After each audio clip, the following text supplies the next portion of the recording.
Hello बच्चों, let's read the question. Chemical reactions are usually exothermic और endothermic. A balance thermochemical equation involving physical states of reactants and products express the chemical changes as well as heat of reaction. Heat changes are usually expressed in terms of delta H at constant P or delta U at constant V. The heats of reaction varies with physical state of reactants and products. Conditions of constant pressure or volume and temperature, heats of combustion and heat of neutralization, heat of condensation are always exothermic.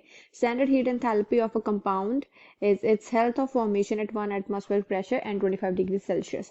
The heat energy released during neutralization of one equivalent of HF with one equivalent of NaOH with one equivalent of CH3COOH and one equivalent of NaOH are respectively. So first of all, इस question में जो हमारा की concept रहेगा उसे हम यहाँ पर एक बार डिस्कस कर लेते हैं. So here the key concept is all about heat energy released. So यहाँ पर हम हीट एनर्जी कितनी ज़्यादा रिलीज हो रही है उसके बारे में हम यहाँ पर डिस्कस करने वाले हैं.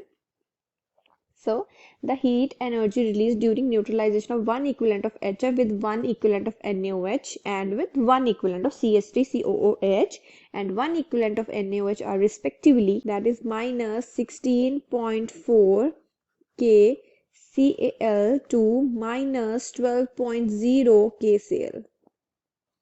Heat release during neutralization of weak, जो हमारे पास हीट रिलीज होती है कब? During neutralization of weak acid.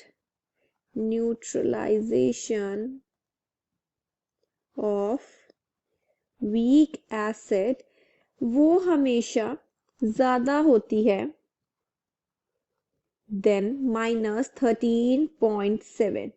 In HF, hydration of F negative ion is responsible for higher value. So यहाँ पर हमारा जो F negative ion है इसी की वजह से हमारी जो higher value आती है हमारे heat energy released neutralization की.